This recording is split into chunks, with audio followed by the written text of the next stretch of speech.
hey, you remember Sidney Powell? You remember stories like this not long ago? Trump campaign legal team distanced itself from Sidney Powell. Like that was her next to Giuliani, which was like 2 days before that. But they wanted to make sure that you know, as of, let's see, that's late November, that they were distancing themselves. She was too crazy for Rudy Giuliani.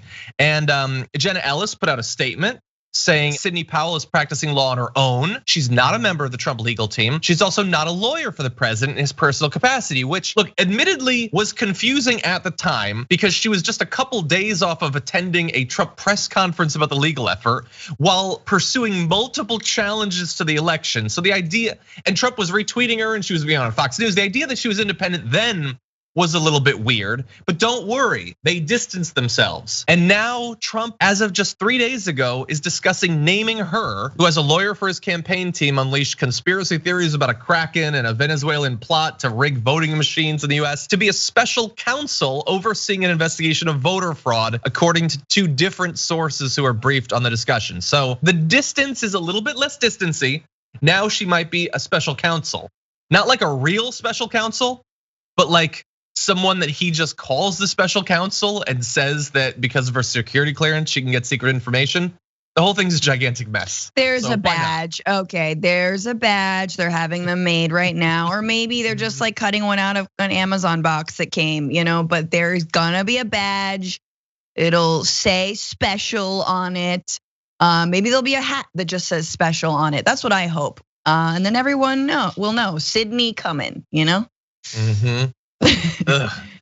So anyway, what's kind of funny about this is apparently, of all of the crazies in this big meeting over the weekend, and there were a lot of crazies, she was like the most divisive one, and a lot of the White House people were really opposed to her. Supposedly her ideas, like seizing the machines and all of that, were shot down by every other Trump advisor present, all of whom repeatedly pointed out that she had yet to back up her claims with proof. At one point, one person briefed on the meeting said she produced several affidavits, but upon inspection, they were all signed by a man she had previously used as an expert witness whose credentials have been called into question, but that's not gonna stop her. I love that they were willing to say she hadn't proved any of this stuff in front of Trump. That's at least a little bit risky.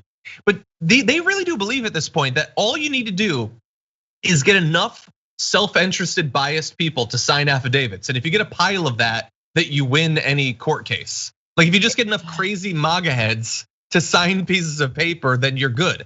Even if it turns out that they had legal troubles, they were child molesters, they were whatever they were, it's useful in the moment.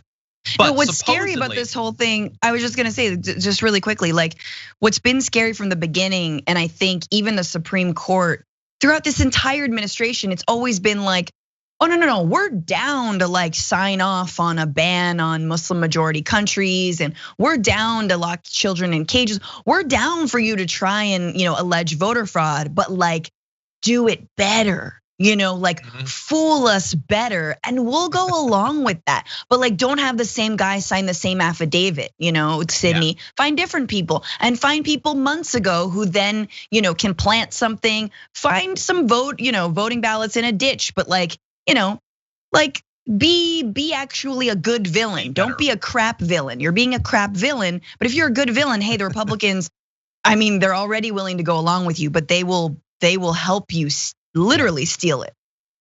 Okay, so as of right now, how likely do you think martial law, her becoming a special counsel, the voting machines being seized, those 3 possibilities coming out of this, how likely do you think any of them are? I don't think they're gonna seize voting machines. Maybe they'll get 1, but I would say there's a 35% chance that will happen. I don't think it's small. The machines? That there will be martial law, that he will try to declare martial law and not leave. But again, they're gonna have to pull something out quick because they need at least like I don't like this term, but like a false flag. Like they need something fake to go off of. But they don't have that yet. Everything everything's turned up empty-handed. But I still think there's a chance he's gonna try. I think there's a chance he'll try. Well, we've got January 6th. So we've got the Georgia primaries. That's an event. We've got the official congressional like final certification of the results, which the filibuster they're going to have. Yeah, exactly. They're going to have their filibuster, so that's an opportunity. And we have people, on the ground trying to instigate stuff. Like literally, as we were prepping to go today with the show, I see this report about 300 like far right Proud Boys and Boogaloos and all that stuff, trying to like storm the Oregon state legislature or something like that because of a secret session of something or other. I don't know. So that's gonna end well. Whatever comes after that's gonna be great. And God only knows. I'm not following Twitter right now. God only knows what is going on right now to try to justify all the insane stuff that they still want to do. And like we've said 100 times between the election and now, it's almost certainly not going to work, but it still could, and it's incredibly dangerous. And so we need to take it seriously. We can't just, laugh it away. And hold the people accountable who continue to spout these lies. I mean, yeah. People's lives have been endangered. Random dude in Texas performs a citizen's arrest of an air conditioner repairman because he thought he saw fake ballots being loaded into the back of the truck. No, it's an air conditioner, homie, but that's cool. Please frighten the hell out of a random citizen. Wow. The police searched his home. Like this is the level of insanity. This is the level, this is where we're at. And I mean, the whole thing, I can't just pick 5 garbage people later on, John. It's gonna be very difficult. Yes. Very hard. Yeah, and I will just say based on your comment, if there's any country that should not have citizens arrest, it's America for many reasons that probably don't need to be stated. No, we cannot be trusted on that. I don't trust the cops either, but I don't trust us. I don't trust anyone basically.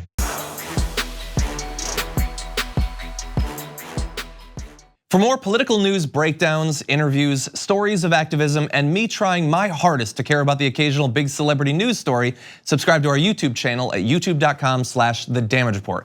And you can ring the bell wherever it is so you don't miss anything.